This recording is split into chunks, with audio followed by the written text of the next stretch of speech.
Westwood One presents America at Night. Here's your host, McGraw Milhaven. We have come to the end of the week, the beginning of the month. It's May 1st, May Day. Say goodbye to April. Where did you go? I barely knew you. All right, we got lots to get to tonight. Thanks for joining us late night on a Friday night. Coming up next hour, Rob Schneider. That's right, Rob Schneider, former Saturday Night Live cast member, is going to join us. Also next hour, Theo Lewis Clark and our game of the week, Hollywood Exec for a Day. We'll talk about that next hour. This first hour, though, we're going to do a little true crime conversation because this week or late last week, the Gilgo Beach killer agreed to plead guilty, and it is the talk of the nation, and more wild information is coming out at every moment. So we're going to talk this hour about Gilgo Beach, and no better person to talk about it than is with NewsNation anchor Laura Ingle. Laura, welcome to America at Night. Hey, thank you very much for having me. It's great to be on. We should talk about you. You just got a brand new show on NewsNation that is going to be dedicated to true crime. Tell us about that. Oh, yes. Well, we do my weekend show Saturday. So you'll see me tomorrow on NewsNation, 9 a.m. to 1 p.m. Eastern. It's a 4-hour show. It's the only 4-hour show on the network. So please join me. We cover everything. And within that 4-hour program, we have a segment called Investigation Nation. And that's when we take a deep dive into a cold case or an active case, and we talk to the players at hand.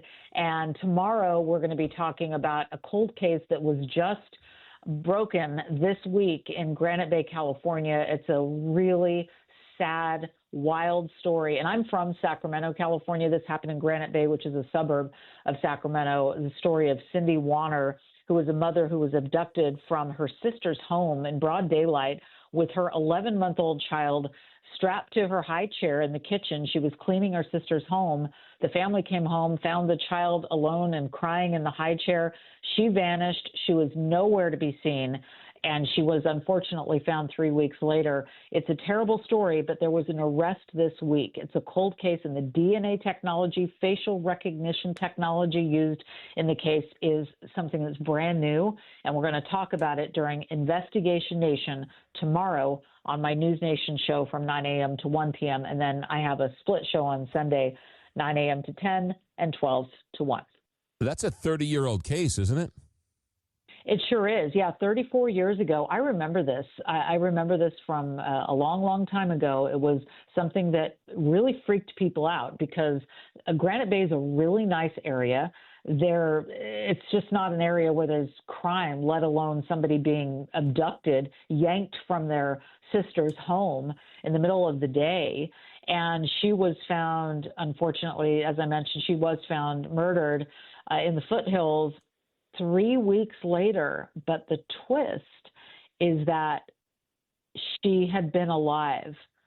She had only been dead for a couple of days. So we found out that it was a man who had recently been paroled, who had a terrible history, paroled too soon, according to those close to the case. And he was supposed to serve 19 years. He only served 11. The state psychiatrist had said this guy, is mentally a sexual deviant, should not be let out at all. And, something triggered in the parole system, and he was allowed to be released. And within 10 months, this is what happened to this beautiful mother of two. And, of course, the family has just never been the same. All right, we'll look forward to that tomorrow on NewsNation. We should say that if the name Laura Ingle sounds familiar, you were a senior correspondent with Fox, and you were part of their true crime reporting role over at Fox. You've now taken your talents over to NewsNation. We look forward to that tomorrow. Now, let's talk about the Gilgo killer, because you grew up in California. I grew up in Long Island. I used to go to Gilgo Beach all the time. I spent my summers at Gilgo Beach for years. So when this thing first popped, I don't know, at some point when these stories started coming up that these women started being gone missing, it piqued my interest, and I know it's captivated Long Island, it's captivated New York, and now it's captivated the country. They finally caught the guy, but this goes back to 2010, doesn't it? Oh, it goes back even farther because his very first victim was that he admitted to, that he was charged with, and that he finally admitted to was 1993. 1993, Sandra Castilla was found murdered in Southampton in the North Sea area. It's not near Gilgo Beach. And that, there was no Gilgo 4, there were no victims along Ocean Parkway. So since Gilgo Beach, for people who are listening, this is a beautiful, and you can talk about it too, this is a beautiful stretch of beaches and a parkway called Ocean Parkway that runs next to the Atlantic Ocean and to a couple of the bays. And it's where people vacation and where they go and they have, lobster and all kinds of good food, and they go to the beach to go swimming and take their sailboats, and it's where people vacation and get vacation homes. And so to have this beautiful area turned into a virtual graveyard, which is what ended up happening, was a haunting part of the Long Island lore that has lasted for years and years. And it wasn't until just a couple of weeks ago, Rex Heuermann, a 62-year-old architect who was living a double life, dad by day and killer at night, he admitted to being the serial killer that he was charged with being. He was charged, and what's the other part that's interesting is that he was charged with 7 murders that ranged between 1993 and 2010. But during his allocution, when he did his plea, he admitted to, but wasn't charged for, an 8th victim. He said, yes, I killed these 7 and I killed one more. But now everyone's like, okay, you can hear some people in the ranks say, well, okay, the story's over. The story is far from over, because now people want to know, are there more? And now with New York State, you don't go into the system known as CODIS, that federal system that plops your DNA into a big system where all the unsolved federal crimes are. And if his DNA matches anywhere in the country and it goes bing, bing, bing, bing, bing, he could be, we could be looking at something that is far, far even greater and more serious than the 8 that he has admitted to. Laura, why did he finally plead guilty this past week? What was the impetus? What was the energy? Why did he do it now? $1 million question. Everybody's asking it. We've heard from lawyers that it's because he wanted to spare his family the grisly details of what was going to come out during the trial, of what, the evidence would show that he did to these women. These were sex workers that he, had picked up, and he took them back to, all but one, took them back to their home in Massapequa Park, which is on Long Island, and it's a commuting town. It's a beautiful neighborhood. You should see this neighborhood. I've been there when the search warrants were served and when press conferences are had, and every single house in this neighborhood is gorgeous. And then this house, if you've seen it, just Google it. His house is dilapidated. It's not painted. It hasn't been kept up. It's his childhood home. Neighbors would tell us that they didn't let kids trick or treat at Halloween at that house because it was so scary looking. It didn't fit in. They didn't fit in. But why did he confess? I think they pretty much had him dead, right center. They had him because the latest court documents that came out that talked about the DNA evidence, the forensics, the cell phone towers, the burner phones, it was too much. The planning document that was discovered on his hard drive in his home that he thought he deleted, that was pulled out through forensic investigators, basically was a blueprint for murder. He had a list. He had several lists of things to do: prep, post, disposal sites. I mean, he had a list of things to do, a checklist. He reminded himself to get more sleep so that he could have more playtime. That's what we're talking about. Yeah, truly disturbed. He also agreed as part of this agreement, didn't he, that he's going to be allowed to be interviewed by the investigators and by experts, The so FBI. they can. Yeah, the FBI. So he's agreed to sort of tell all, has he not? He's agreed to be studied by the FBI's Behavioral Analysis Unit. And here's the other thing that's crazy about this is that when they searched his home, they found, first of all, a lot of mementos, a lot of newspaper articles. They found articles for every single victim that he had. So they called those mementos. But they also discovered that he had been reading Mindhunter, which is a former FBI behavioral analysis, very famous, Douglas. And so he basically, they believe, used that book that was put out by this very famous guy with the FBI, kind of like, to count, okay, so this is what I'm going to do. This is how I'm not going to get caught. This is how they try and catch people. So this is what I'm going to try and do. So now the very system that he studied to try and get away with it is now going to study him. He agreed to that. This wasn't a plea deal, in quotes. This wasn't a deal like he's not going to get to, as far as we know, he's not getting a better situation. He's not getting a prison of his choice. But this is just an agreement that was made that he wouldn't go to trial, that they wouldn't air everything out. He would have to agree to be studied. And the other interesting thing about New York, he can actually change his mind all the way up until sentencing. Sentencing is June 17th, which I find so bizarre because I was in the courtroom. I was 4 rows back from where this all happened. I watched him myself. I heard him say the words, guilty. He was asked how he killed them. Each and every victim I strangled. It was strangulation. Yes, I did. Strangulation. Yes. We went through it. Victims' families were in the courtroom. It was a tremendously emotional, impactful day in court. But he actually can change his plea from you and I talking right now all the way up until the morning of June 17th. Will he? Laura, probably not.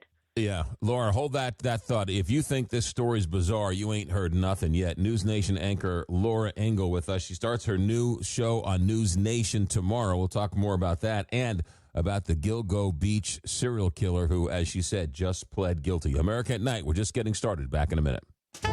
From the heart of America, this is America at Night with McGraw Milhaven.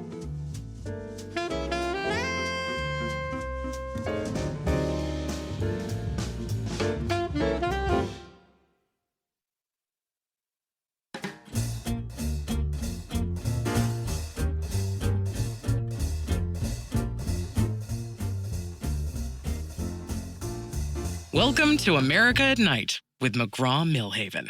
She debuts a new show on NewsNation tomorrow morning. Might want to check her out. Laura Ingle is our guest. Laura, we were talking about the Gilgo Beach murderer, and you mentioned Mindhunter, where this Rex Hauerman read this book. That's the book where the Netflix TV series came from, Mindhunter, and that TV series is pretty incredible. That 2 seasons of riveting television. Laura, are you there? Sorry, Laura, I'm right here. I'm right here. There you go. All good. Sorry. All good. Sorry that's about all right. No. So The Mindhunter, the TV series taken from that book you were talking about, Mindhunter.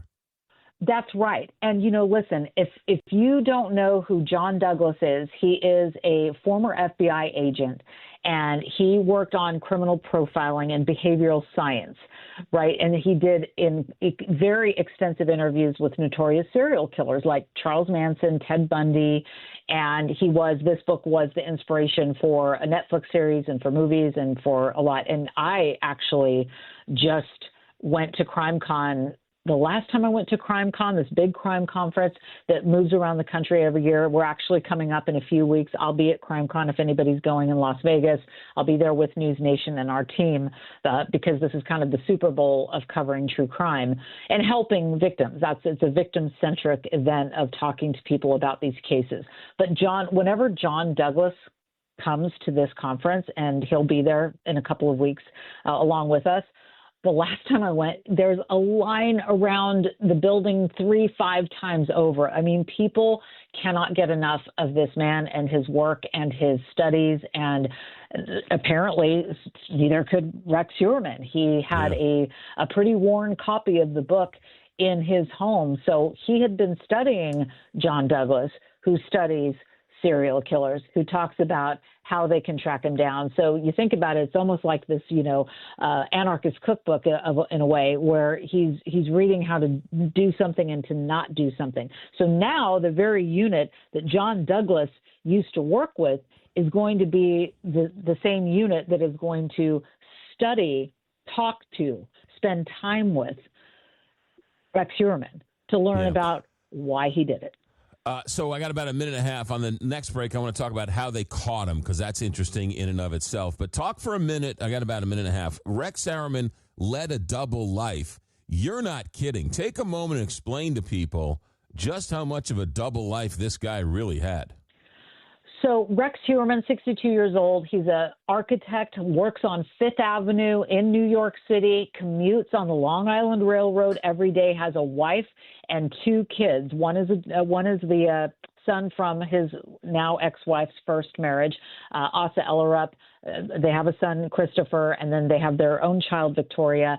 So he goes to work, and actually his adult daughter was working with him and for him at his architectural firm in Manhattan. So he's in the city, and then he takes the railroad home, and they have dinner, and they go on vacation. But here's what he did.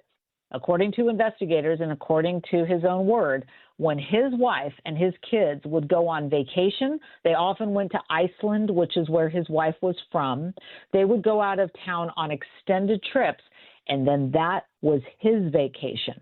That was his time to do what he wanted to do. That's where the planning document comes in. That's where he says that he had a 4-day plan of a day of prepping a room in the basement to picking up a victim and getting them to come to the house and then doing what he did and then disposing of them. She went on vacation. He had his own vacation at home. It was a completely double life. Laura Ingle, we'll come back and talk about how they finally caught him after all of these years. Laura Ingle from NewsNation. We're talking about the Gilgo killer who just pled guilty this past week. America at Night, back in a moment. This is America at Night with McGraw Milhaven.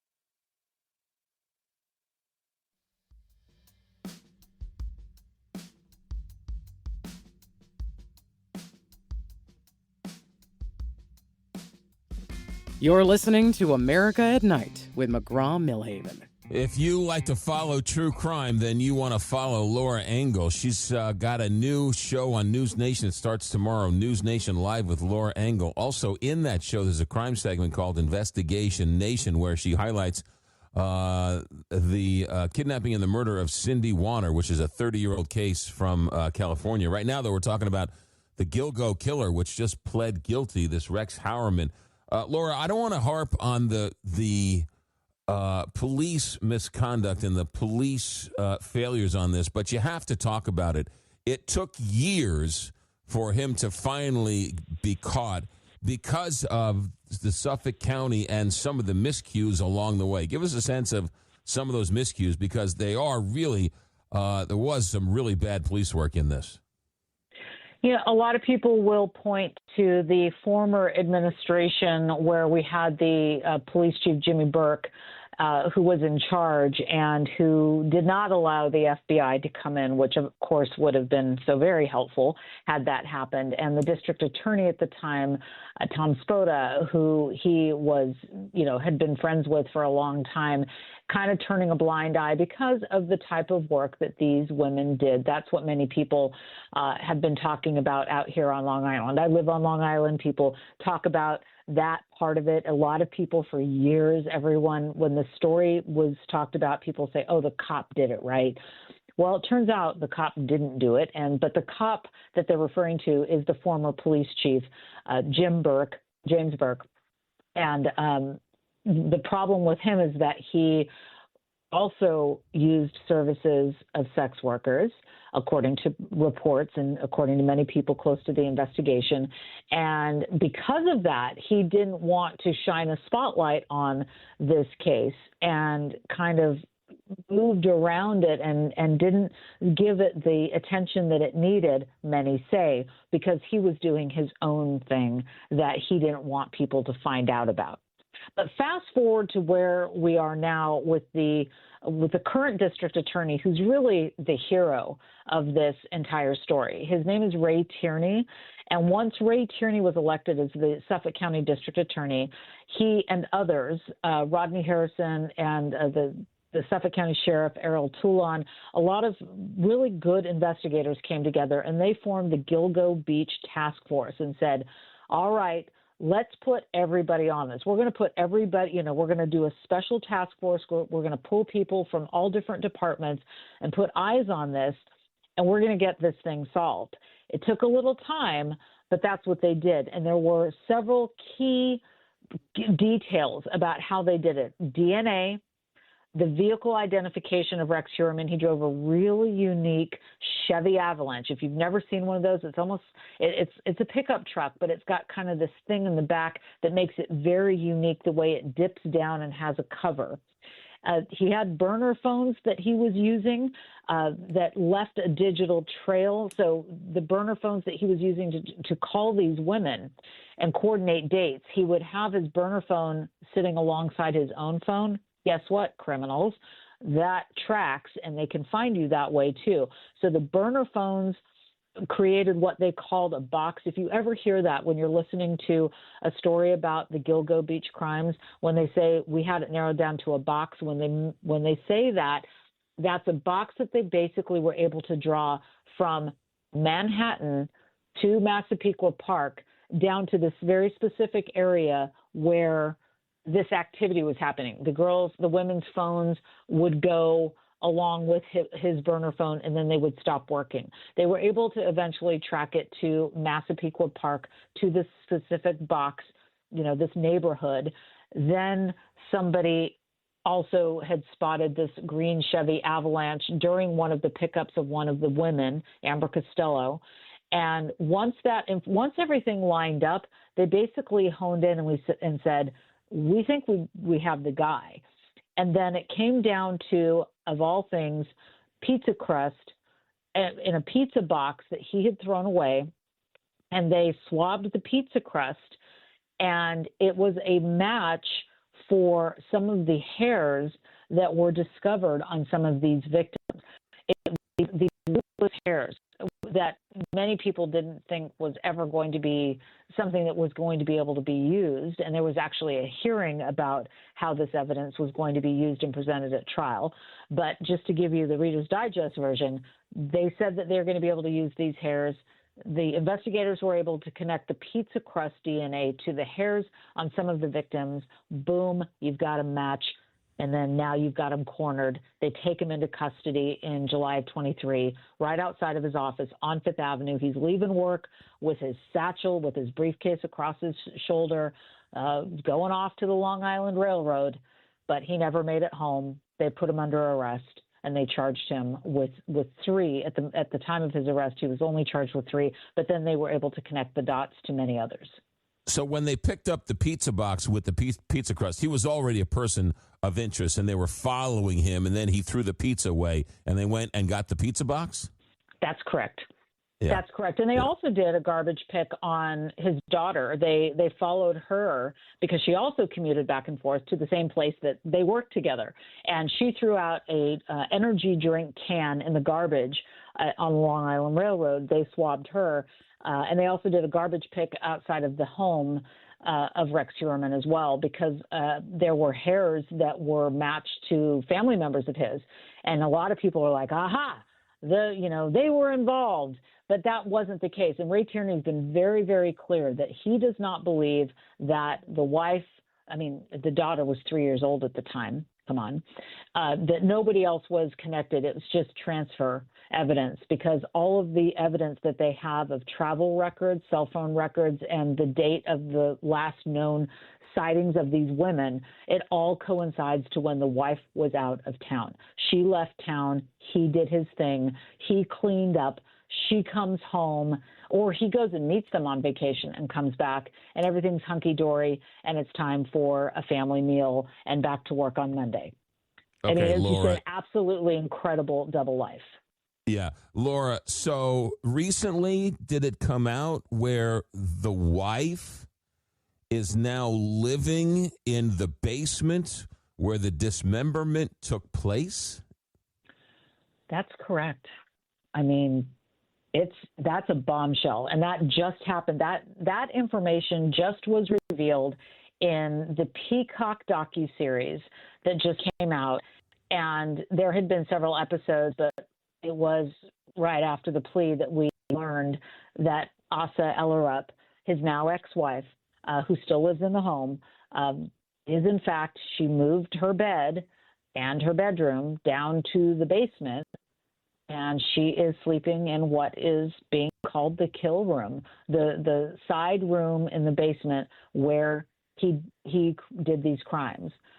Why is that happening? I actually, on my show on NewsNation just last weekend, I said, I know who I want to talk to. I want to talk to Dr. Catherine Ramsland, who studies serial killers, and she's a forensic psychologist, and she's the best in the business. And, I asked her about it. I asked her why she thought he had confessed at this point. If we think that there's more victims, everybody says yes. But Asa Ellerup will tell you that she's sleeping in the basement because she wants to spiritually be where the crimes that her husband, that she could have never foreseen him do, she wants to kind of atone for those sins. She wants to be in the room to spiritually be with the women that her husband killed. Take that for what you want. That's what she said. That's what's happening. That's what was filmed. That's what we all had a peek into her life through this docuseries, which that's what this docuseries is about her journey through this. So were there not a couple of women who actually got away and survived and sort of caught on before some damage was done? Were they able to sort of help piece some of this evidence together? We don't know if that's the case. I've heard that. There's one woman who has done a series of she's done a lot of interviews. Her name is Nikki.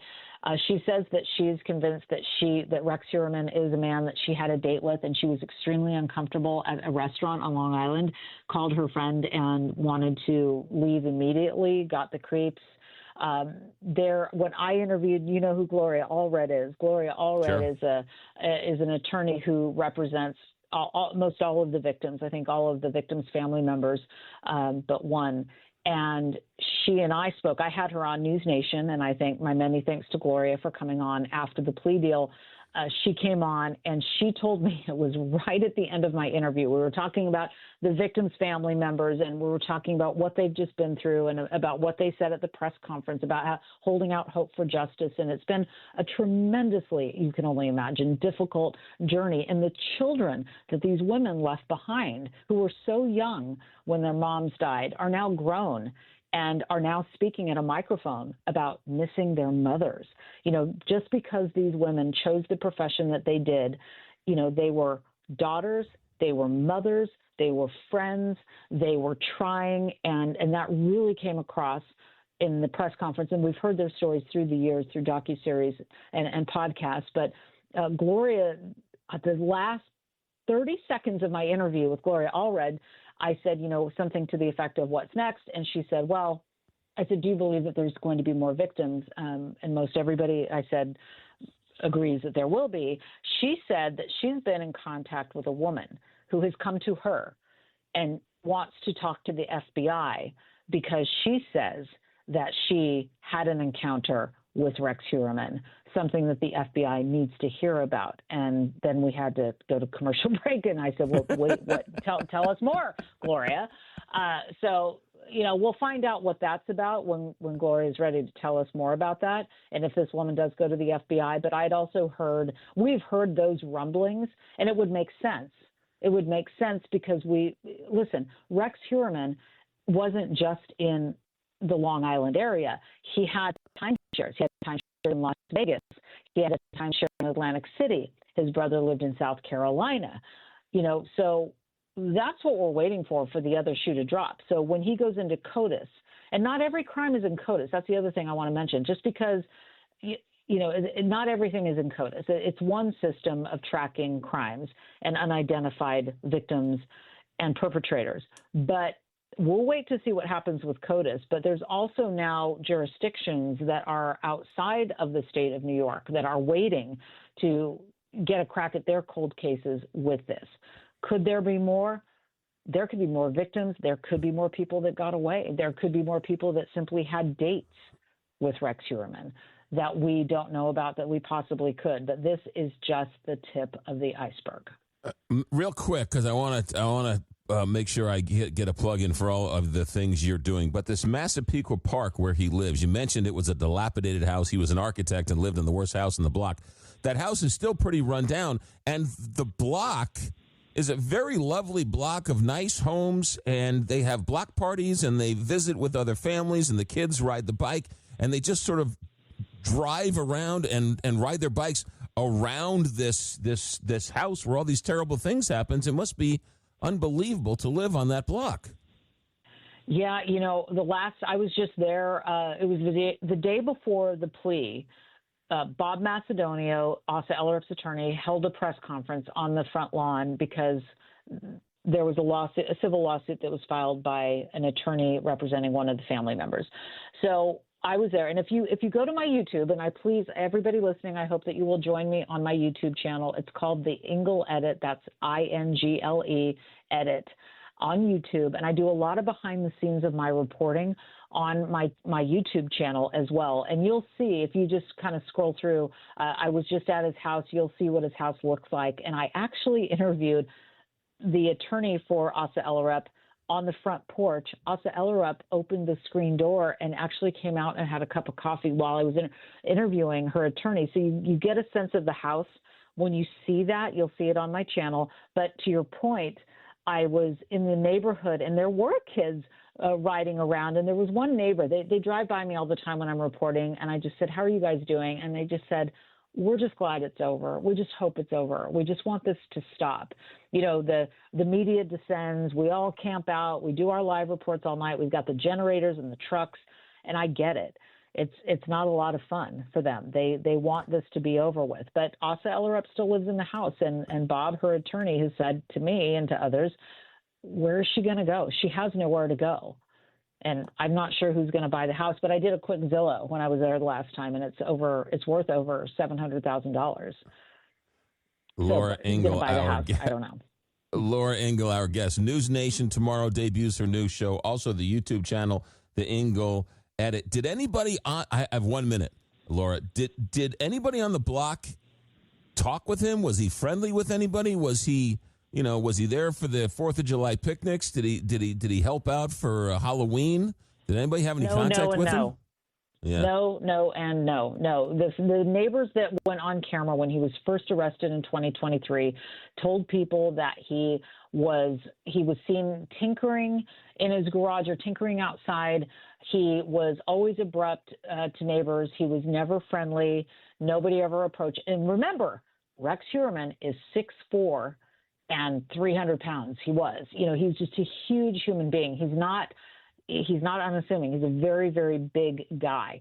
So everybody that has spoken out said, this is not, you talk about the double life and you do think about the guy that, hey, Sam, how's it going? He wasn't that guy to that extent, but he was a guy that had a normal life in the sense that he had a wife, he had 2 kids, he had a job, he went on vacations, he got married. He was part of a hunting club, which is going to play into all of this. He had a lot of guns. He liked to go shooting, but he liked to hunt. And that is what he ended up doing with these women. NewsNation anchor Laura Ingle. He gets sentenced later on this summer. The NewsNation anchor tomorrow debuts your show. Good luck with that. Also, don't forget her YouTube channel, The Ingle Edit. Laura, thank you very much for a fascinating conversation on a busy, busy night. Good luck with your show on NewsNation, and good luck with the YouTube channel. Thanks for checking in. All right. Thank you very much. Thanks for having me. All right, America at Night. Back in a moment. America at Night with McGraw Milhaven.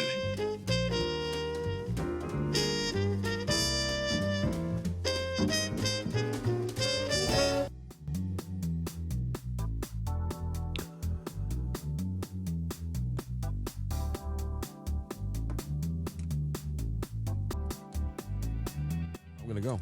I grew up in we spent summers at Gilgo every single day. Uncle Charlie and the gang would take us to Gilgo Beach, and we'd go there, and we'd go to Gilgo, and we'd have a hamburger in the beginning of the day, and we'd go swimming all day and go body surfing in the Atlantic Ocean and go home every single day. Gilgo Beach was basically our backyard all summer long. So this topic is hits close to home, and tragic that it took all these many years, and all the bumbling and all the mistakes and all the egos getting involved with all of this. They could have caught this guy years earlier, but they didn't, and now they finally have. But once the FBI got involved and they got some competent people in there, it didn't take too long for them to track down the guy. But what a horrible, horrible story. Stay right there. We can talk about it in the third hour of Open Phones if you want. Next hour, we're going to talk to Saturday Night Live alum Rob Schneider and Hollywood Exec for a day. It's Friday night. Thanks for staying up late with us. Don't forget, all of this gets turned into a podcast each and every night, and you can download it from any podcast platform. Just search America at Night. Our executive director is Alex Hinton. Our engineer tonight is Richard Good. I'm McGraw Milhaven, and this is America at Night on Westwood One.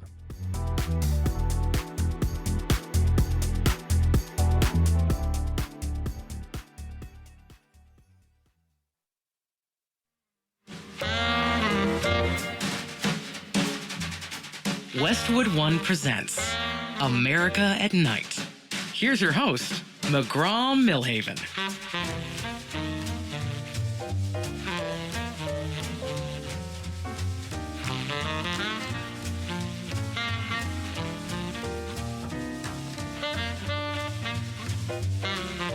Hey, if you're planning on taking a Spirit airline plane tonight, you might want to check. The low-fare airline, which has struggled for years, has not been able to secure a $500 million lifeline from the Trump administration, and they are preparing to shut down as early as tomorrow morning at 3 a.m. Spirit Airlines is preparing to shut down, close it, end it, done. At 3 a.m. Tonight, overnight, right, this morning, this morning at 3 a.m. on Saturday. They couldn't strike a deal for a financial lifeline. If you remember, Spirit tried to, they tried to merge with JetBlue, and the Biden administration said no, they nixed it. So that merger didn't go through. Spirit limped along, tried to get a $500 million lifeline from the Trump administration. Apparently, they were not able to get that done, and so Spirit Airlines sounds like it'll be no more. Interesting. High fuel prices didn't help. The COVID pandemic didn't help, and the competition from everybody else. So kind of a perfect storm for Spirit Airlines. So it looks like they're going to stop flying as of tomorrow morning. All right, stay right there because we're going to take a quick break. And when we come back, Rob Schneider, former Saturday Night Live cast member, sits in an interesting place. He's a comedian, and it seems like comedians are on the front line of the free speech debate going on in this country, whether it's Jimmy Kimmel, whether it's Rob Schneider. Rob Schneider, conservative, proud conservative, talks about it, and is claiming that he's in the process of being canceled. So we have a chance to talk with Rob Schneider, and who I love these people who somehow take their morality or their cues from a comedian. They're there to make you laugh. They're not there to espouse a philosophy on Middle East peace, right? The Jets hired Aaron Rodgers to be their quarterback, not to be their team doctor. I don't know why people ask Aaron Rodgers what his thoughts are on the vaccines. Who cares? What's your thoughts on the 3-4? What's your thoughts on 3rd and long? That's what I want to know. Stay right there. We'll check in with Rob Schneider coming up here in just a minute. America at Night. Back in a moment. Coming to you from the heart of the nation, this is America at Night with McGraw Milhaven.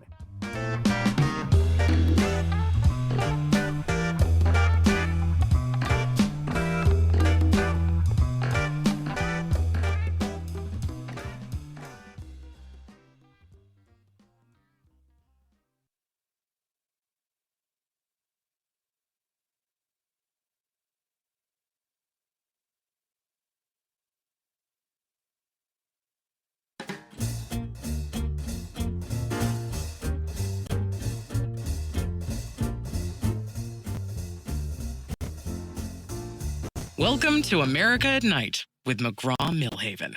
Welcome back, America at Night. We are thrilled to have comedian Rob Schneider of SNL fame, of movie fame. Rob, welcome to America at Night. Thank you very much. Thank you for having me. It's good to be here. I didn't know you were a huge talk radio fan and a huge Larry King fan. Larry was pretty remarkable. I mean, if you go back to the 80s and especially the early mid 80s and you're driving somewhere, if you want to listen to somebody, he was, way before Joe Rogan, there was a guy in the 60s named Paul Harvey. Paul Harvey, good day. And that is, so anyway, there was just some very few people that you'd have elongated conversations with. So kind of, really it was, you had on TV, you had Phil Donahue, and then if you were lucky enough on the radio on a long drive to go somewhere to visit your grandfather or something, you would hear Larry King. So you mentioned Paul Harvey. Good day. Paul Harvey, and if the devil was able to destroy America, he would probably invent pornography. He would also give you a cell phone to hold in your hand. He might also have a thing called where you could leave short messages and leave it out and spread it to the world. Paul Harvey, good day. So Paul Harvey did a commercial I know exactly where I was. It was 1992, and I was listening to Paul Harvey, and he did a commercial for Rembrandt toothpaste. And I still look for Rembrandt toothpaste every time I buy toothpaste. If you are looking for a way to make your teeth whiter, well, then look no further, my friends, than Rembrandt toothpaste. Because with a name like Rembrandt, I don't know. All right, Rob Schneider. So you are quite controversial. Who knew you Who said that? Who said that? When is that? Why would you even suggest that? What have I ever done? What if I agree with everyone because I'm a noodle? I dare you. I would never say anything that people didn't agree with so that I can continue to make money in show business. I love how comedians have somehow become the front line of like cancel culture and wokeness, and you're there to be funny. When did you guys all of a sudden become on the front lines of all this stuff? We weren't. We never. They put us there because of these totalitarian morons trying to ruin the language and the culture. If you have an opinion, you're automatically putting yourself on the front lines in the culture wars. How dare you? I think that color's brown. No, it isn't. Most of it's just stupidity. But it's just today's modern media and social media. It's a regurgitation. People don't even have their own. What they do is they comment on somebody else's idea, or they regurgitate it and throw it out, and they look at something, and it's a toxic environment of, and it's still working its way out. But it's like, look, until social media is 30 years old, we can't really get a handle on it. It's very much like I keep telling people, it's like aviation. I mean, when aviation first came out, it's depending if you believe it, the French or the Russians, but for our purposes, let's just say it was the Wright brothers in 1903 in Cincinnati, and they said, let's just say that they did it. Well, if they did, then it only took 15 years for them to be dropping bombs out of it in France, to be killing people from this new invention of aviation. However, 15 years later, people were being able to fly in public transportation and getting long distances very, by by the 1920s, it was figuring out how to cross the Atlantic in one go. Yeah. So I very much think not controversial, but to say that in a few more years, I think things will work its way out. I hope. Yeah. So, Rob Schneider, comedian, SNL, I suspect that when you go on the road, I Yeah. heard that you like to sort of connect with the audience before, during, and after the show. I suspect your interactions with the fans on the road is much dangerous. Is much nicer than the toxic environment online. Well, you do see it's so easy to just remember when that's a good point you bring up, McGraw, is that if you remember the old days when you were mad about something on TV, and I'm going to write a letter, but you didn't. Right. Did you ever write a letter to complain about a TV show in your life ever? Did you? No, I did not. Okay, there you didn't. So who are the people? You know how angry you had to be in the old days? You had to say, I'm angry. Then you had to stay angry. Then you had to find a pen. And then you had to find a piece of paper. And a piece of clean paper, because you couldn't just write on the back of a receipt. They think you're an idiot. Then you'd have to and then you'd write something. Yes, I'm angry at that, Rob Schneider. Let me tell you why. I didn't agree with one, blah, blah, blah, blah. And then you'd have to stay angry enough to get an envelope. Then you'd have to spend your own money to buy a stamp. You had an investment in your anger. And then you had to leave your house. God forbid you leave your house. Then you got to go and actually find a mailbox, and then you'd have to get the address to send it to. So at any point along those lines, you could have turned around and go, "No, I've ceased to be angry." But however, so now you have to just go tweet, send.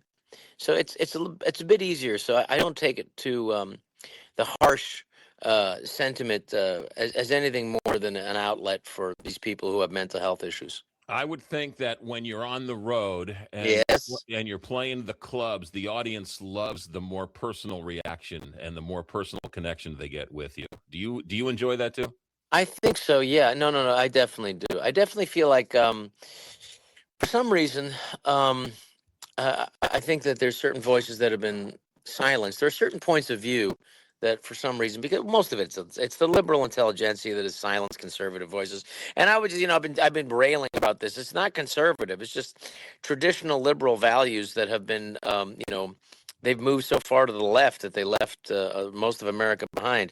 And so, and the late night shows, they're all interchangeable. It's all, posturing and political indoctrination by comedic imposition. We're going to tell you what to think, and we're going to say it's a joke, but it's not really a joke, but people will applaud. So I think you get bored of that. You get bored of anything after a while. So especially when you're told what to think. It's just the most, it's the most, it's very regurgitated thought. It's certainly not one you want to take in your own mind. Well, you look at Johnny Carson, right? Johnny Carson was a genius because no one knew where he stood ever on anything. You right? did. You kind of did, but you didn't. He didn't shove it down your throat or up your rectum. Yeah. He knew that he was there to entertain, and he knew that would, as soon as he stepped out of that, he would become like a Jimmy Kimmel, which is just this nauseating, ugliness, vile, of this violence, spewing rhetoric and just constantly saying, no, I didn't mean it. I'm against violence. I'm just making a joke about somebody getting shot or somebody being a widow. It's like, shut up, you moron. I can't stand that man. I just find him to be Oh, just nauseatingly obvious. That's the worst thing it could be. What do you really think, Rob Schneider? I think he's going to continue to make a pretty penny in the liberal intelligentsia. Let me ask you this question: Is it really true that you've lost jobs in Hollywood because of your political views? What do you think? I'm asking. What's the dumbest question I've heard yet from you, McGraw? Of course I have. You see me in any beer commercials or a yogurt commercial, they don't want any controversy. Now, I will say that, like, yeah, if you want to do well in show business, shut up. Yeah, yeah. Don't say anything, and then you'll or at least go with the liberal intelligentsia, which because you can say anything then, and then you can say that there's kings. There's no kings, and there is no kings. If there was kings, he would stop that protest, and he certainly wouldn't stop because a district court judge stopped his tariffs. He would have that guy beheaded. So it's just very silly. It's all superficial revolution all the time. But can we talk about what I'm supposed to talk about, McGraw? So you're in the liquor business, the bourbon business. How'd you fall into this? Exactly. I fell into it. You know what? Because if you leave a gigantic vat of bourbon in your living room, eventually you will fall into it. No, it's the Tears of the Left bourbon is just the idea of it made me laugh. These perfectly. I mean, it has the sense of January 6th and the tears of Hillary Clinton. At the time, I thought that was pretty funny, and people like it, and it's it's a good laugh. And if you can get a laugh, well, at dinner when you have some friends over, you take out the bottle of Tears of the Left. That's pretty damn good. Nothing like a comedian leaning into the joke. So why not? Why not? So the bourbon Tears of the Left, but it's actually getting rave reviews as the bourbon. Well, what's so bizarre about it is, like, we realize, look, we can't barrel age this thing. It's going to take 2-3 years, and then it's going to be $125. And they said, if this is going to be funny, we got to get it out now. What's the best bourbon that we could do that's going to be in a few months? And so I think they did a really nice job. I think it does have has that nice charcoal taste to it, and it's a good booze. I like it. How are things selling? Is it selling well? We sold out, and I've never. I mean, instead of my political views, people were pissed off because they said we ordered it 3 months ago. We're still waiting. It's Christmas, and so we sold out right away. And then we just realized, oh man, people really do want this. So we had to get off our butts and then get it into a good place. So, but there's a waiting list, but we're making more, and it does taste good, and it's nice with a big chunk of ice. And you can sip it, do it responsibly, and have it with a big chunk of ice like I do. What you should do is cause some real controversy, get people to buy it, and then pour it down the drain or something. That's even better, right? No, don't waste good bourbon, my friend. That's sinful. That's a good point. You don't want to do that. That's worse than voting for Kamala.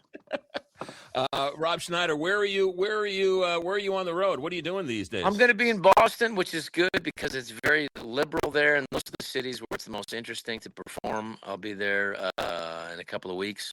Hopefully people will come out for that. I think it's in June, so I'll do that. Beautiful theater, and then they can go to robschneider.com and find me and be great. Beautiful. When you sit down and talk with other comedians, I would think the last thing you guys, all your SNL friends, I would think the last thing you guys talk about is politics. Right? Absolutely right. Yeah. That's what it seems like we're so caught up in politics. We need to turn the page. We need to talk about other things. We have so much more in common. Absolutely. Well, first of all, the differences are very minute, to be honest with you. If anything, it's just it's another way to divide, and the multiculturalism is another way to divide. It's just divide.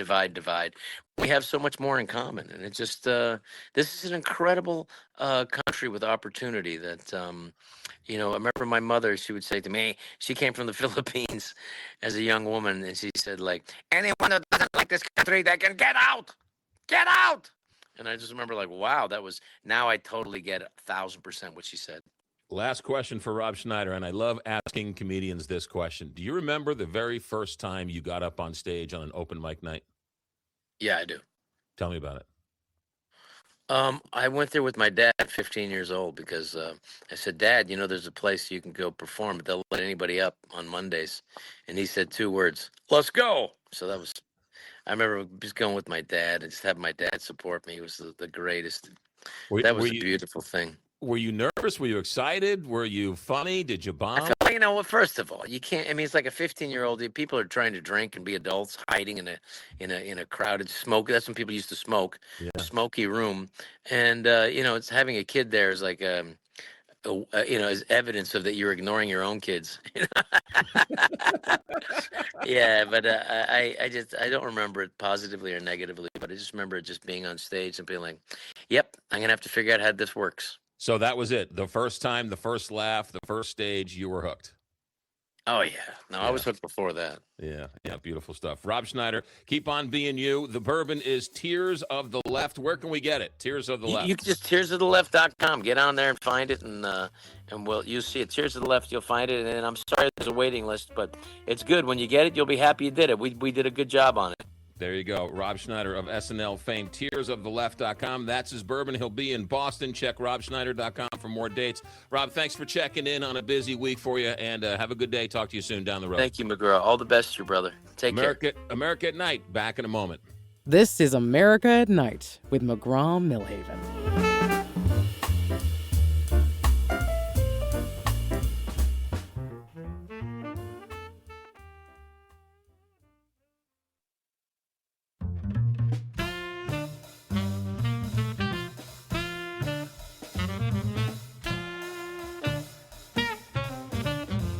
Relax. You're listening to America at Night with McGraw Milhaven.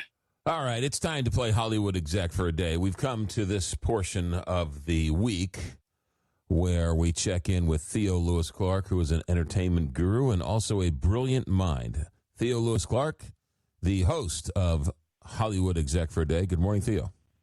Hey, good morning. I thought it was evening.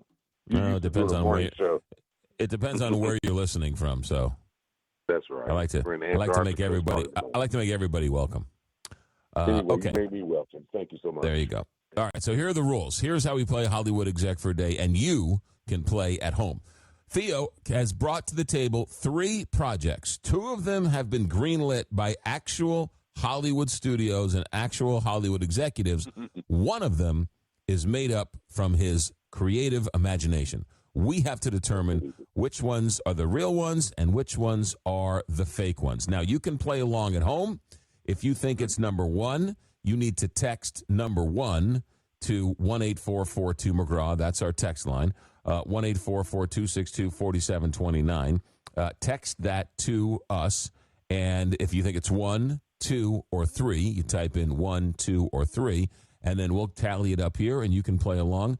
The audience was doing pretty well. I believe the audience lost last week, and then Alex will pick, Richard will pick, I'll pick, and then you will reveal the answer, and that's how you play Hollywood Exec for a day. So without further ado, let's clear the deck and give the floor to Theo Lewis Clark. Theo, what do you got? Okay, let's go with number 1.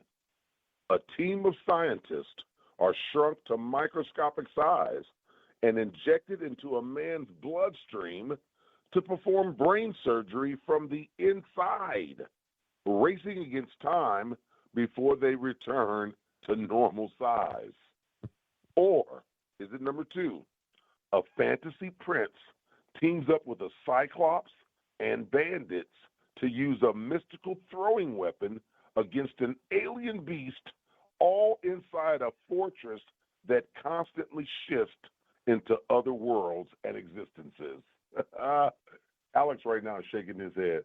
Okay, so or number 3, transplant surgeon goes on her very first organ procurement surgery.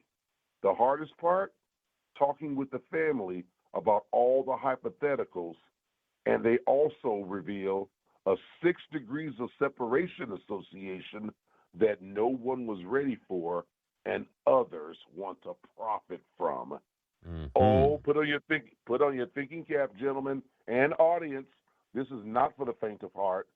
This is an intellectual. You guys have no idea. I think I stumped everyone. I'm going to predict I've stumped everyone tonight. All right. Now, while you are thinking at home, 1-844-2-McGraw, 1-844-262-4729. Text 1 if you think it's the crazy scientists who shrunk and fixed the man's brain through the bloodstream. If you think it's 2, a team of them. Number 2 was so number 2 was all over the place. Yeah. A prince and an alien were hanging out together. Was that and bandits? And, yeah, a prince, Cyclops, a bandit, an alien, and a prince? Yeah, they had like the start of it. The alien. Oh yeah, I'm gonna read them again. Don't worry about it. Okay, and there were number 3, the transplant servant who went. Surgeon who went. What did he end up doing? He or she, you don't know, but the transplant surgeon, it's a she. Transplant surgeon goes on her very first organ procurement surgery. It's the first one. It's the hardest part is talking with the families about all the hypotheticals, right? And those conversations reveal a kind of a 6 degree of separation association that no one was ready for, and the others want to profit from. So who knows who? Yeah. Is it number 1? Is it number 2? Is it number 3? 1-844-2 McGraw. You can play along at home. We'll pick in a minute. What's your movie tonight? Oh, you're gonna love the deep dive tonight. It's Rain Man. Oh, yeah. Dustin Hoffman, Tom Cruise, 1988. It won Best Picture that year. It won Best Director, Barry Levinson. It won Best Actor, Dustin Hoffman, and it won Best Original Screenplay. So it almost had the best, the top 5. But so here's a few notes. Got 4 notes. So Dustin Hoffman, he spent extensive time with real autistic savants just to develop his characters' behavior and their mannerisms. Like he was with them all the time.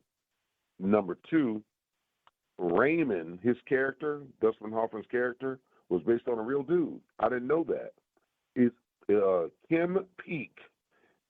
At that time, he could memorize the most information of anyone living. So Elon Musk. So he literally was a human Google. Yeah, he knew more than anybody in the whole entire world. I don't know how you measure that, but it's documented. Okay.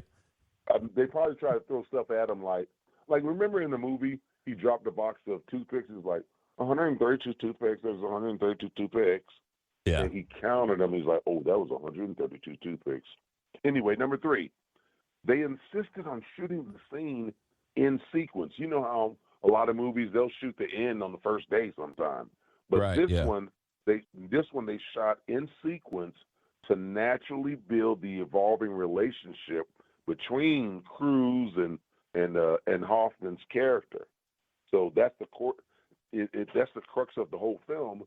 Let it evolve. So Barry Levinson was a genius with that. And then number 4, also they hold on. Oh, this is the most controversial one. They were very careful not to label Raymond's condition. Because right now we all know about autism. They got Autism Month, which is awesome. But because autism was less widely understood by the mainstream at the time, they never gave it a name. So they just let you see that people like this exist and they're not to be made fun of and they're to have compassion for, and you probably got one in your family. They didn't ever call it autism. Even when Tom Cruise brings him to the doctor on that road trip, the doctor doesn't call it autism? Never. He calls it something else, or it's something. I don't know what they said and what they called it, but the word autism never comes up. It's actually a great point in that when Rain Man came out in 1988, that was the face of autism. But in the last 30 years, right, there are autism has a whole completely different meaning. I mean, there are autism kids who are mainstreamed in school who aren't as severe as Rain Man, but they still considered to be autism. That's what they call it, on the spectrum, because there's different levels to it, for sure. Yeah. But back in the day, that was the right. I guess that was the severe autism. Really interesting. I saw an interview based on a real dude. That blew me away. His name is Kim Peek. So go ahead. I'm sorry. You said you saw an interview? I saw an interview with Tom Cruise once, and he told a really interesting story where he was having dinner with his sister at a restaurant, and across the way was Dustin Hoffman. And Tom Cruise was already in, he was already Tom Cruise. He was in, I don't know if it was Top Gun but it was, he was Tom Cruise. And his sister was a big fan of Dustin Hoffman. And his sister tells him, hey, go over and say hi to Dustin Hoffman for me. And Tom Cruise says, I'm not going to go over and bother the guy. He's having dinner. Leave him alone.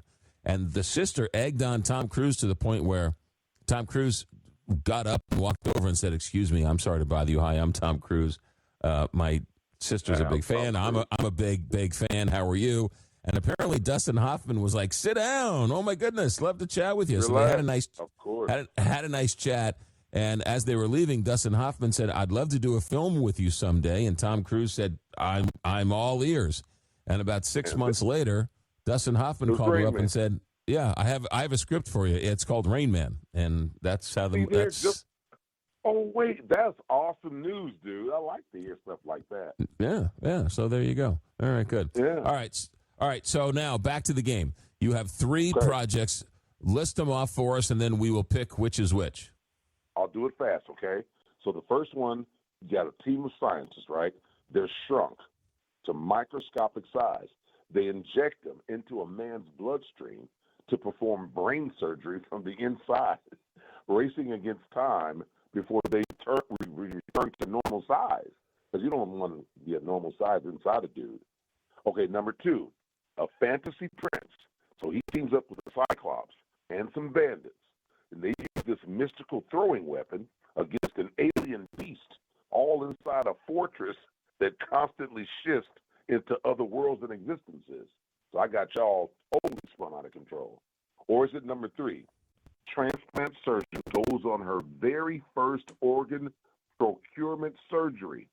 The hardest part is talking with the family about all the hypotheticals, what could happen. And those conversations also reveal a little 6 degrees of separation association that nobody was ready for and others want to profit from. So what say you? Mm-hmm. All right, Richard, we'll have you go first tonight. What do you think? I'm going to have to go with the scientists in the bloodstream. I just think, I mean, it sounds like it giving me Honey Shrunk My Kids vibes, but I'm not too sure.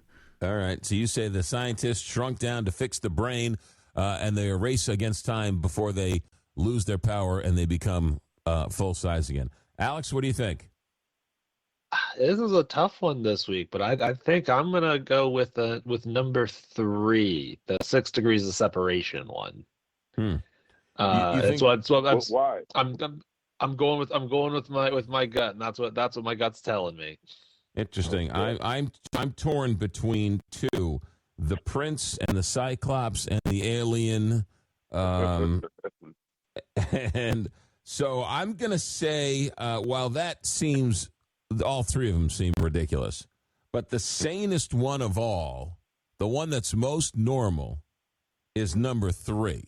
So I'm gonna say clearly, a Hollywood executive would not sign off on that normal of a movie. They would sign off on the other 2 crazy ones. So I'm going to say number 3 is the fake movie from the mind of Theo Lewis Clark. All right. So you're going to join Alex. That is correct, yes. Okay. What does the audience say? Yeah, the audience says 2/3, 67% of the audience says it is number 3. Ooh. Yes. It's either Richard by himself or Alex McGraw and the audience, or number 2, where you stumped everybody. Yeah, where you stumped everybody. Yeah. Right. So let's read them up. Is it number 1 for Richard, who won last week?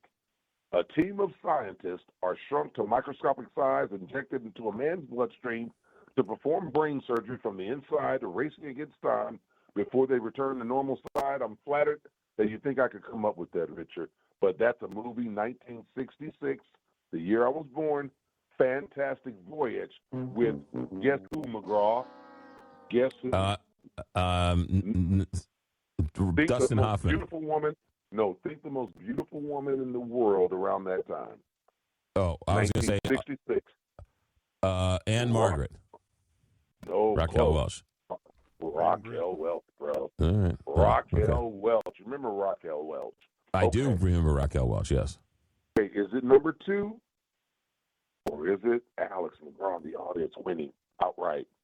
A fantasy prince teams up with the Cyclops and Bandits to use a mystical throwing weapon against an alien beast, all inside a fortress that constantly shifts into other worlds and existences.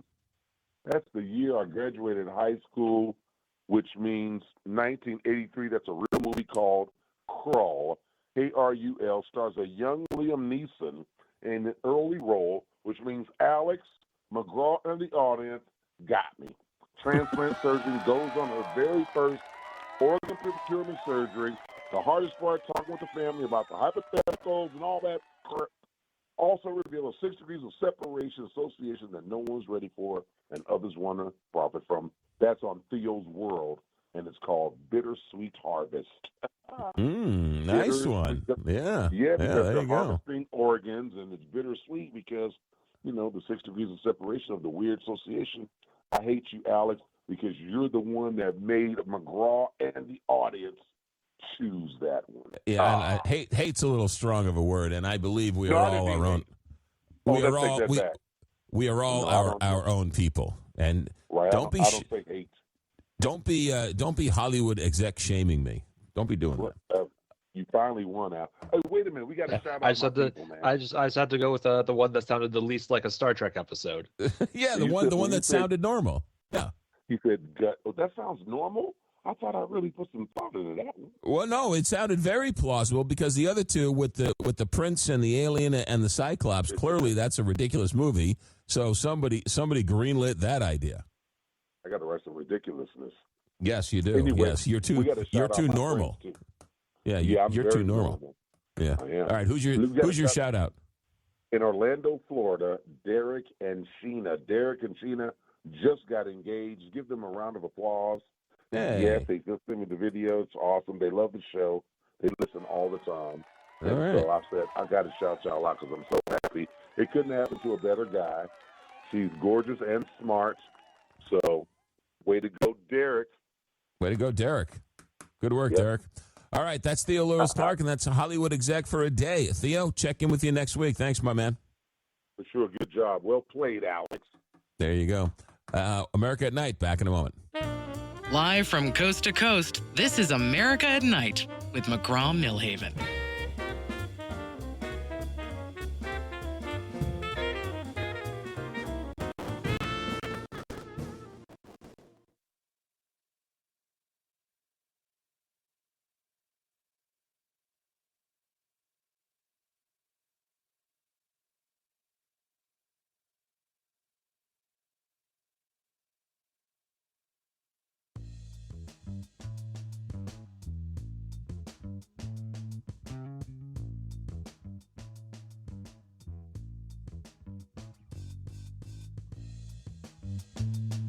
Phones, but we'll leave you with this one, the sad story of Floyd Mayweather. He earned as a boxer over the course of his boxing career almost $1 billion. It's a new story out tonight that he is on the verge of losing his passport over unpaid tax bills worth more than $7.25 million. The 49-year-old can prevent his documents from being taken by paying the debt in full or reaching an installment agreement or a settlement with the Department of Justice. But as of now, they are revoking or getting ready to revoke his passport. Other options, he could establish his tax debt isn't collectible due to financial hardship or possibly being a victim of identity theft or to file bankruptcy.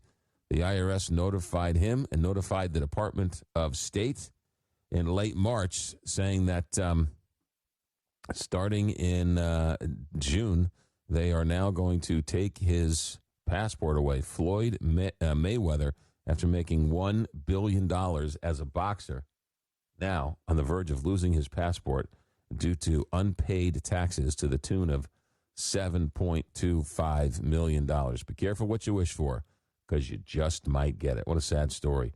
It's unbelievable, right? I've joked about this often, but I don't want to win the lottery. If I was 21 and I won the lottery, I'd be dead. That's just too... If I was 21 years old and handed a $10 million contract from some professional sports team, None of us know how we would react to that, right? If you're 50 or 60 or a little bit grayer, a little wiser, a little smarter, maybe you'll be able to handle it better. But a 21, 22, 23-year-old with that kind of money, I wouldn't have been able to handle it. I'm honest enough to admit it. I would not have been able to handle it. We'll come back and talk about it with open phones next hour. Stay right there. Our executive director is Alex Hinton. Our engineer tonight is Richard Good. I'm McGraw Milhaven. This is America at Night. Thanks for staying up late on Westwood One.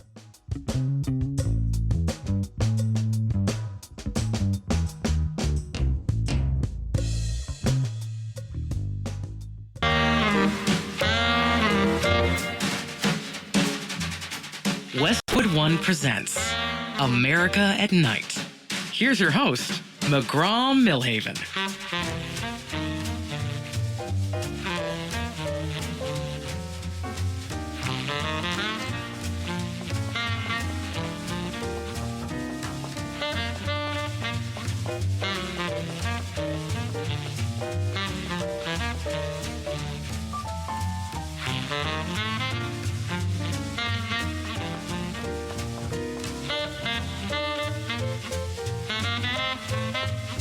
All right. It's Friday night. It's late night Friday night. Thanks for staying up late. Let's have a little late night talk radio conversation. We love first-time callers. So if you're out there listening to the show and you've been thinking, maybe I want to call, maybe I'm a little nervous, maybe I don't want, maybe I do call, I don't know.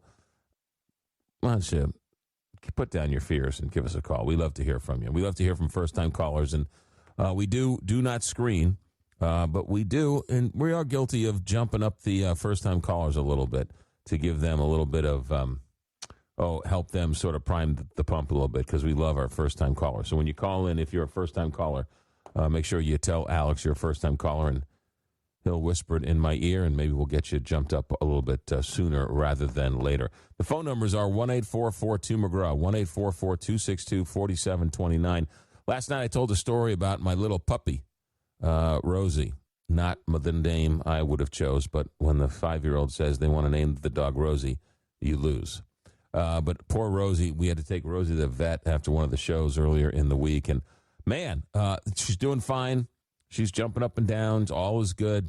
Thank you very much for all of the inquiries. But the texts we got and the pictures we got on the text line and the well wishes, overwhelming. So thank you very much. We appreciate it. She swallowed one of the kids' toys, and it looks like she bit off the dorsal fin of a dolphin, and then she had to have bruised her leg somewhere along the line. So it's been a crazy week, but we brought it to the ER, to the ER vet, the vet ER, and they were great. So it was scary for a little bit, but all is good. But thank you very much for the outpouring of emotions. 1-844-2-McGraw, 1-844-262-4729. We got some texts I want to get to here. The text line, 1-844-2-McGraw, text or call. Here's one from Texas, Austin, Texas. Now that he's ordered that 5,000 military members and their families will be removed from Germany, the rationale for this action is that the German government will refuse to be drawn into the Iranian fiasco. What do you think? I think Putin is very happy with the news that the United States is going to pull 5,000 military members and their families out of Germany. That is good news if you are Vladimir Putin and Russia. Let's see here. Troy in Quincy, Illinois. All the best. Keep doing what you do. Keep doing what you do. Best regards, Tony. Thank you, Tony. Here's another one from Wisconsin. In your years in radio, did you ever get to interview any of your idols as a kid? It must be surreal. I want to meet Kareem and Oscar Robinson. I think Oscar Robinson might have passed away. Richard, check on that. I think Oscar Robinson passed away. I met Oscar Robinson once. I was at a Bob Gibson golf tournament, and Oscar Robinson was one of the celebrities, and I had a chance to meet Oscar Robinson. Have I interviewed my idols? I did get to interview Dwight Gooden once. Dwight Gooden was my, oh man, because I was in high school and Dwight Gooden burst onto the scene, and he was something special to watch. Go back and look at those tapes of Dwight Gooden as his first or second year. of course, the tragedy that followed. He got, went down a rabbit hole, got involved with drugs, and sort of ruined his career. But battled back, came back and won a couple of World Series with the Yankees, right? I think he won a World Series with the Yankees. I know Darryl Strawberry did. But I got to interview Dwight Gooden, another one of my idols in high school. There's been a lot of interviews throughout the years, but Dwight was probably the biggest one, I would think. A lot more people I'd like to interview, but we'll just keep that on the list. Let's see here. Add to the Lucy list. She helped launch Star Trek. Loved her business sense on that. Yeah, I don't know that story about Star Trek and Lucille Ball. Let's see here. Bannon interviewed Epstein. Look it up. It's like 2 hours long. Yeah, Steve Bannon did interview Jeffrey Epstein, now that we know there was apparently a suicide note. Hey, what's your opinion regarding Donald Trump suing the IRS for $10 billion for his tax returns being divulged to the public? I don't know. Obviously, Trump loves to sue high and settle for less, and I know it's very confusing because he's kind of suing his own government that he's the head of, and I know there's all sorts of issues with that. But quite frankly, you're not supposed to release your tax returns. I don't care how much you don't like the guy. You're not supposed to, the government is not supposed to release the tax returns.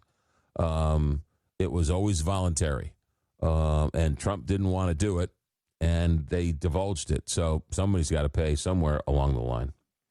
I love Lucy. Desi was a jerk. There's a guy who wrote a book about Desi Arnaz. Came out about a year ago. After the conversation last night, I reached out, see if we could get the guy who wrote the book about Desi Arnaz. Fascinating character, Desi Arnaz. Died, in the early 80s, died 40-some-odd years ago. And there's a new book about Desi Arnaz. It's really interesting. All right, let's go to the phones here. We've got 1-844-2-McGraw, 1-844-262-4729. As a matter of fact, let me do this. Let me take a break. Let me clear a break so we can get back to some phone calls. Stay right there. America at Night returns after this.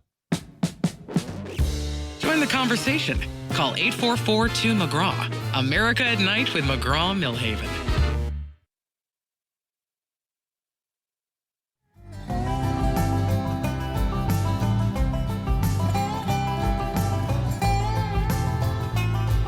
Welcome back to America at Night.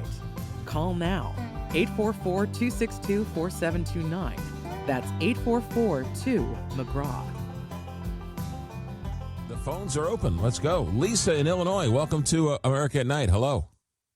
Hello, McGraw. When you mentioned Dwight Gooden and you said he was one of your heroes, I'm like, oh, I know too much about Dwight Gooden. We all know too much about Dwight Gooden. Okay, I know. Bless his heart. But I used to work at the Marriott across the street from the other Busch Stadium. Okay. Not the one that opened up, I guess, 2006. Right. The the old one. Marriott Yeah, was right there. Yeah. Best job in the world. Health club, swimming pool.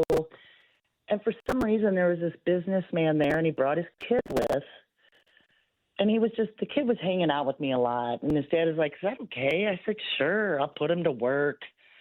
So I'd have him test the pool, work, clean, whatever. Then I am leaving work, and there was a travel agency down on the first floor where valet parking was. So I was chit-chatting with her, and the little kid comes up, and he goes, Lisa, that's Dwight Gooden there. That's Dwight Gooden out there. I go, is it? Well, go talk to him. He goes, no, I ain't going out there. So I go, and I said, hi, are you Dwight Gooden? And he said, no, I'm Darryl Strawberry. Now that's funny. I am going to kick that kid's butt. Well, Darryl thought it was funny, too. Wanted to know my name. And he came over the next day because he wasn't playing, but he left the stadium, McGraw, and came up to the health club and dressed in the nines in this business suit. I couldn't believe it. But anyway, I digress. Yes. I dated Mike. Remember Mike Rourke? Wasn't he the pitching coach? Mm-hmm. I didn't date him. I dated his son. Okay. Well, then I found out later that Tom, who I was dating, was getting cocaine and okay, all right. I don't want to hear any more of this. I know. I'm sorry, but that's the only reason why I know. When you said, "Do I good?" and I'm like, "Oh no." That was the era of their issues are legendary. But to Darryl Strawberry's credit, he's cleaned himself up. He's found religion, and he is smooth sailing and living a great life, and really turned his life around. And really, really good to see that Darryl Strawberry is doing so well. As for Dwight, I actually ran into him last summer. He was in town, and I went to a meet and greet with him, and couldn't have been any nicer and couldn't have been any more engaging and telling great stories. So they both hopefully have found peace and are doing well. But that's a great story. Lisa, thanks for checking in. Appreciate the phone call. Let's go to Eduardo in Tampa. Eduardo, welcome to America at Night. Yeah, good evening. A couple of things about movies here. First, Top Gun. I like the original Top Gun because of the supporting cast, because you had Tom Skerritt, Michael Ironside, and Kelly McGillis, which the second one didn't have because they're thinking about doing number 3. Yeah. And also, you haven't heard anything about, there's a director and script by Stephen Knight, but they don't have any James Bond actor. So if anybody's heard anything about that, that's kind of been quiet for a while. If anybody knows anything, that'd be interesting to hear. I'm looking forward to seeing the next one. So you're a 007 fan? Oh, very much. Yes.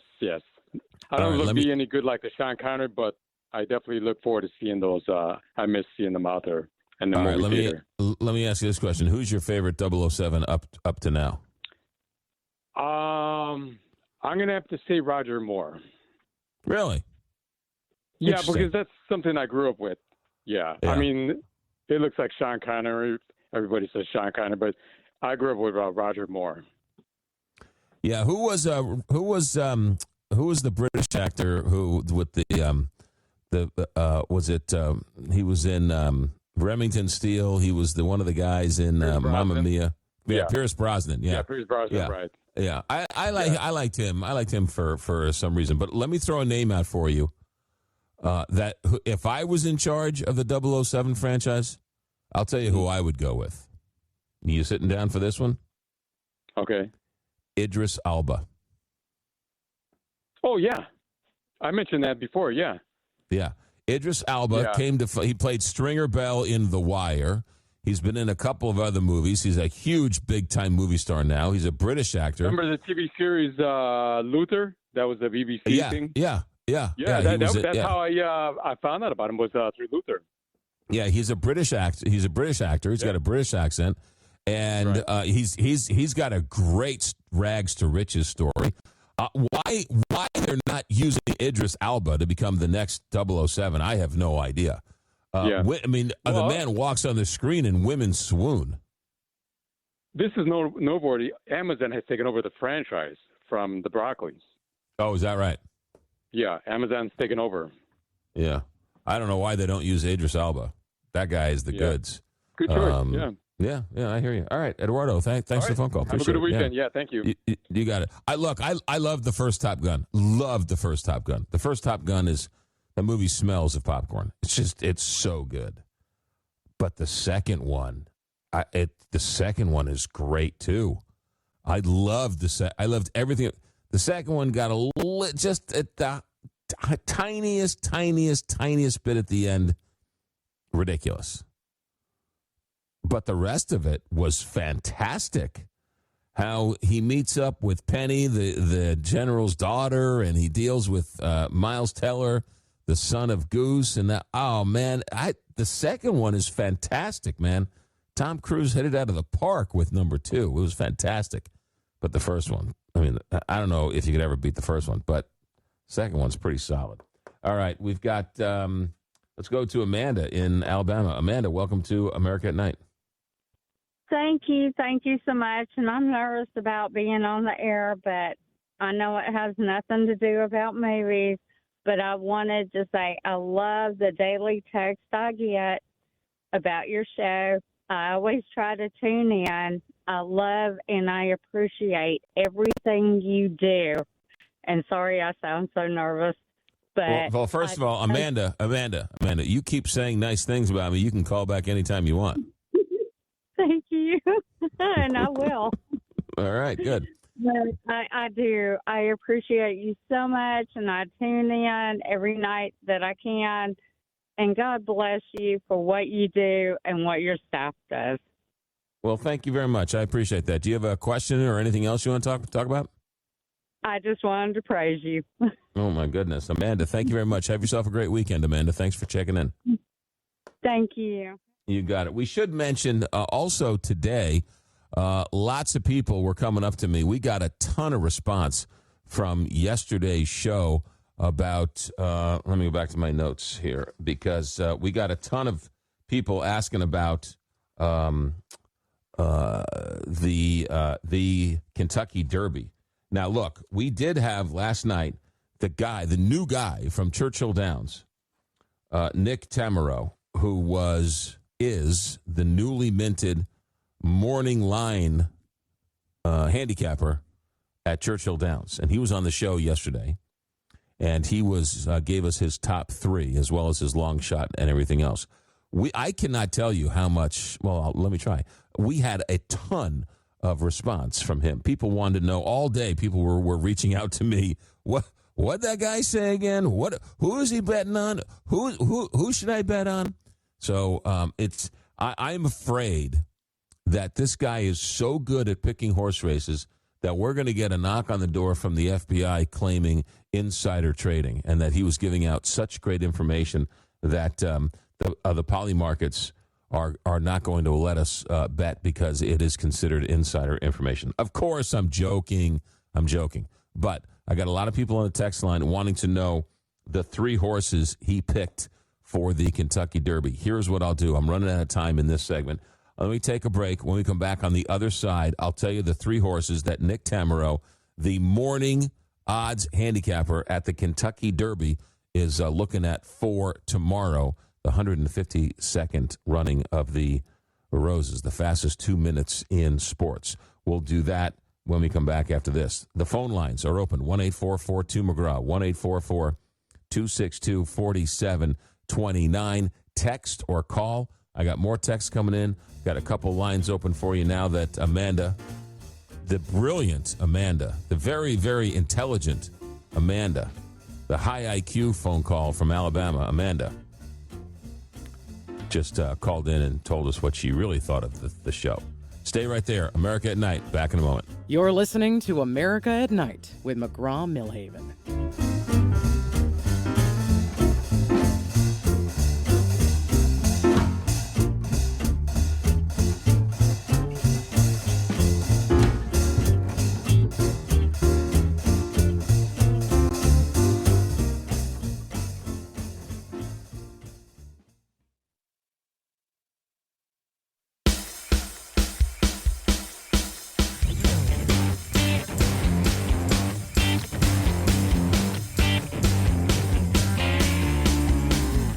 What's on your mind?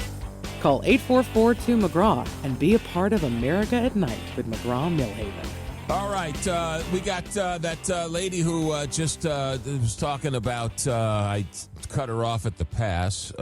She texts in from Illinois. You know what? God love you, McGraw, but you really need to let me finish. My point was that they turned their lives around, and I tried to ask you a question about Dwight, but you were too busy trying to be politically correct. Whatever.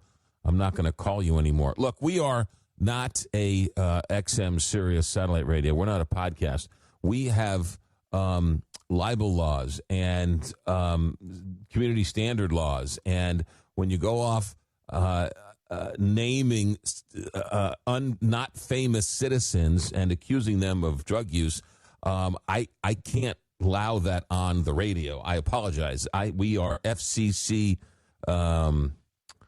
licensed radio stations. So I have a higher and different standard than podcasts, YouTube channels, XM Sirius.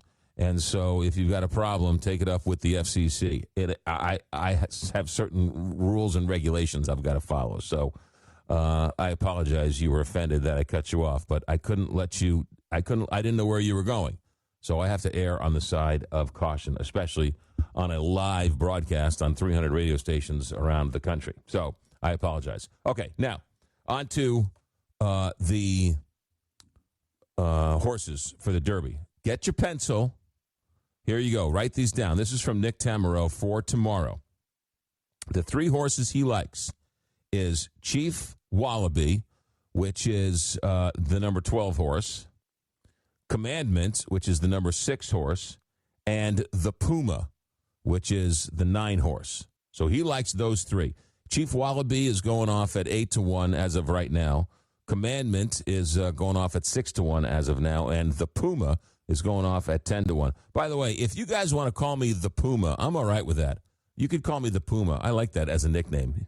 Hey, McGraw, you're the Puma. I like that. The Puma. That's a cool nickname. All right.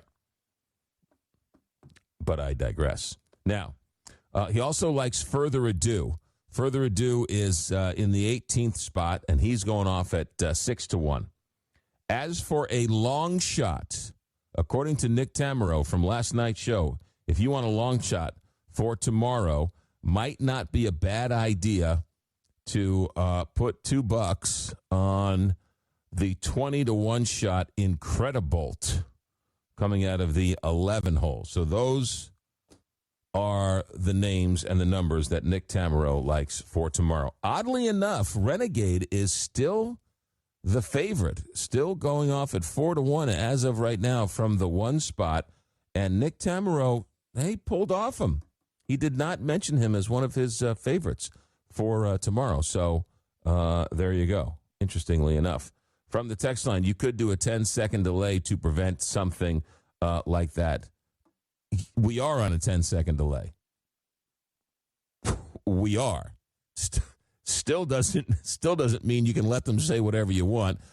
Again, you have to err on the side of caution. Again, I have to make a split-second decision. If you didn't like it, I apologize. When you sit in the seat, you can run the show you want to do. I got to run the show I want to do. So I apologize. All right, back to the phones we go. Let's go to where are we going here? Let's go to Catherine in Vancouver. Catherine, welcome to America at Night. I wanted to talk about the Top Gun, but I also want to talk what I called in for. So okay. Top Gun, I love the music also on Top Gun. Sure. It was, yeah. I mean, it's years after, and it's still awesome. You know, it's a great. I mean, everything. The music, the music, the fight scenes, the actors, the scripts, the cool factor, the sunglasses. The whole thing is great. The lines. It was a great movie. It was awesome. Yeah. And okay, so I've got this dilemma again, right? From last week, you said Britain was wanted to bring in the restrictions on cigarettes for kids 17 and under, yeah. and I just think it's ridiculous because when we were kids, we had older brothers. We would just buy them for them, or they'd go get them for us, or, you know, and my friends would go, shh, parents are coming, you know, and they'd hide the cigarette in their ear and above their ear. And I'm like, you're stupid, like as if they don't know it's not a pencil. And then they go and stick it in their shirt, you know, in the sleeve at the top, and then roll their top of their sleeve up, and it's a square deck on their shoulder. And I'm going, I think the shoulder pads, you know, in the 80s they had shoulder pads and all their cool clothing. Oh, I remember the 80s shoulder pads. Oh, I remember the 80s and the shoulder pads. That's where they got that idea. Oh, yeah. So you don't think the UK banning cigarettes is actually going to solve the problem? No, not at all. Yeah. No. Yeah, it's interesting, right? Because what they did was they banned it for everybody under the age of 17 or they banned it for selling cigarettes to anybody after the anyone born after 1982 or whatever the date was. So if you're born before 1982, you could buy cigarettes. If you're born 1982, you're not allowed to buy cigarettes. So in a couple of years, you're going to have somebody who's a 35-year-old who's not going to be allowed to buy cigarettes. Well, they'll just roll their own, right? Or you're right. I mean, there's a can of tobacco. You can't really ban anything, because if you ban it, somebody else will come in and try and sell it to somebody. So we'll see how it all turns out. Catherine, thanks for the phone call. Scott in St. Louis, welcome to America at Night. Tony from Montreal. He said I should talk about sports or anything. Yes. Wait, hold on a second. I don't think my headphones heard you. You want to talk about sports? Yeah, well, just a little bit. I mean, Mark the time and the day. Go ahead. You have the floor, Scott. My favorite sport is NFL football. Okay. And I do a football poll every year online. It's free. And this last year I got at the bottom of the leaderboard. So that was a big accomplishment for me. So you were at the bottom of the leaderboard? Yeah, but I was on the leaderboard. Oh, okay. So you were you didn't finish last. You were one of the good ones on the leaderboard. Okay. Yeah, they have maybe 5,000 people do it, and the leaderboard is like the top 30 or 40, something like that, or 115 maybe. Do you bet with your heart or with your head? Do you bet with your heart or with your head? I try to do both. I mean, I try to follow the experts. Whoever they put as the what do you call that? The line. I forget. The line, right? Yeah, I try to go by the line. Although sometimes I go against it. Yeah. And yeah.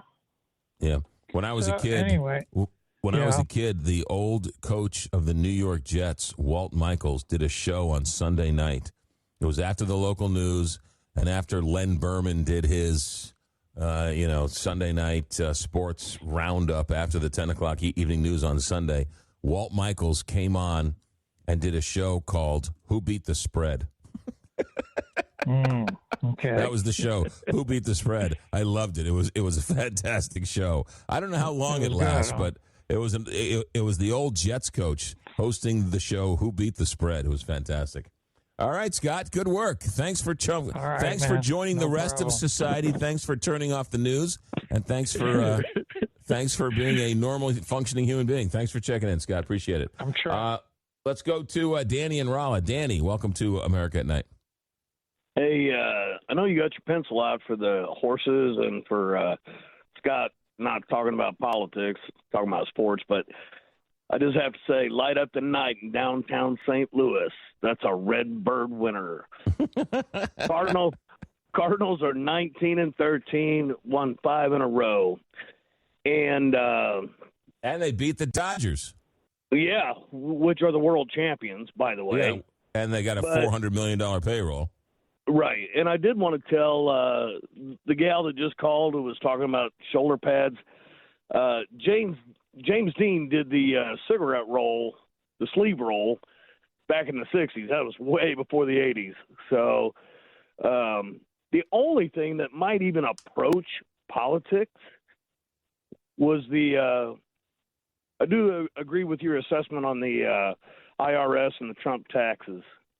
And basically what I called for was just to tell you about the Cardinals and to wish you to have a good weekend.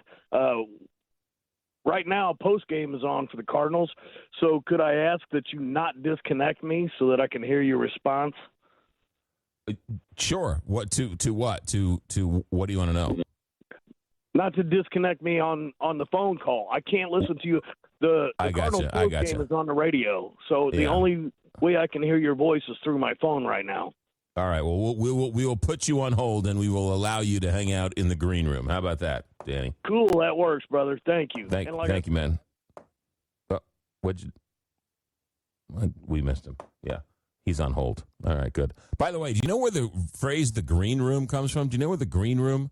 Right, the green room is considered the waiting room, where you go and you sit in the room with a glass of water and a couch while you're waiting to go on a TV show or a radio show. They call it the green room. Do you know why? Or do you know why they call it the green room? Back in the day, before there was electricity, they would light the stages with candles. Okay, and you would go off, you'd be on the stage with the candles, right, lighting the stage, and you would then run off the stage, and the candles burned your retinas, or, you know, your eyeballs had to then adjust to the world without the candles after being on the stage. And their eyes couldn't adjust, so you were running into things.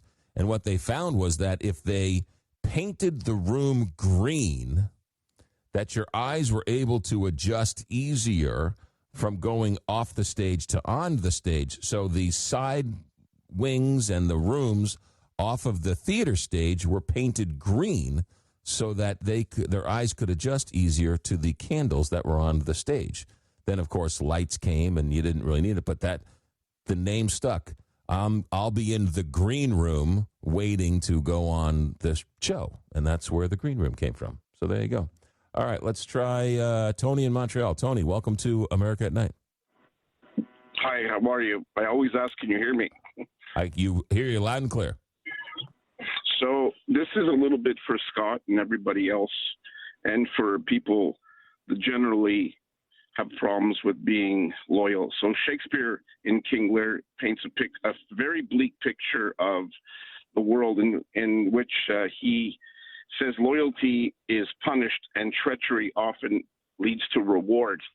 So imagine if you apply that to sports or to politics. And as far as I'm concerned, okay, I like Shakespeare and I like King Lear. And he said that King Lear said to, I'm not sure which one, it could have been Kent in King Lear. He says, in the face I see a map of honor, truth, and loyalty. The loyalty well held to fools does make our faith more folly. Master, go on. I will follow thee to the last gasp with truth and loyalty. And really, I think in politics, loyalty, and in sports, loyalty is worth more sometimes than the best intelligence, because treachery is around us all the time. People are duplicitous, and you guys can figure out by analogy what I'm talking about without taking sides. But I'll just say this. Tonight, Montreal lost 1-0 in the Stanley Cup playoffs. They're going to go to Game 7 in Tampa Bay. And I listen to people on the radio, and the first thing they talk about is condemning the team. We didn't do this. We didn't do that. But you know what? In life, fair weather friends and fair weather fans have no loyalty. And loyalty comes at a premium. And treachery and manipulation are get you ahead. But the true value in life is loyalty. Well, but and hold on a that's why second. I keep calling you. Yeah, That's why I call you, because you're a loyal person to the issue of letting us speak. And even though people attack you, you still come out ahead because you are fair to what I consider being loyal to free speech. And you do this better than a lot of people, and especially in Canada. We don't have any McGraw Milhavens, and we don't have a lot of other people either. But that's what I like about this show. Well, thank you, Loyalty. Tony. There's a lot of people who are happy there's only one McGraw Milhaven. But this hockey series, the Lightning and the Canadiens, now it's tied up 3-3, right? Correct. Yeah. So what's the final game? The Sunday, and Sunday. like it's tough. It's tough, McGraw, to be a fan of the New York Mets and of teams that have lost for 32 years in a row, like Montreal has lost 32 years in a row. And then when you're on the precipice of getting a gain, people start returning back to treachery and nonsense, and the loyalty goes down the drain real quick. It's always I hear you. I want to be with the winner all the time. I want to be with the rich guy. I want to be with the guy that's on top. But hey, to get to the top, you got to work to be there. I agree, Tony. You dance with the lady you brought. That's my philosophy. I like that. I believe in that. I believe in that fully. That's why I married my wife. There you go. Tony, hang in there. You still got Game 7 on Sunday. We'll come back and wrap things up. America at Night, back in a moment. Miss a portion of tonight's show? Not a problem. Go to americaatnightlive.com to find a replay of every show.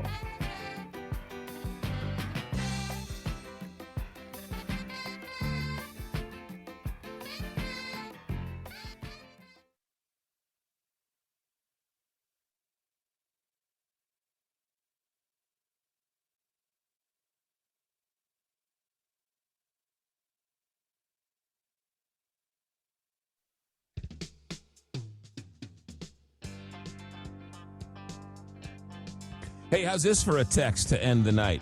The last text of the week. Have a wonderful and safe weekend, Puma and team. That's from Illinois. How about this news? GameStop. You remember GameStop? They're preparing, according to the Wall Street Journal, breaking tonight, GameStop is preparing to make an offer to buy eBay. GameStop with $9 billion in cash on hand is the smaller of the two companies. eBay is market valued around $45 billion. So GameStop trying to buy eBay. How about that? GameStop goes from being shorted to the point where they were going out of business to that roller coaster ride to now a year or two later, they're getting ready to try and buy eBay. Who knew? Stay tuned for that story. That will be talked about next week as well. Hey, we're done. Thanks for listening. Thanks for calling. As always, another great week of shows. We're working hard on next week. Our executive director each and every night is Alex Hinton. Our engineer is Richard Good. I'm McGraw Milhaven. Have a safe weekend. Good luck on your Derby picks. We'll talk about it on Monday. This is America at Night on Westwood One.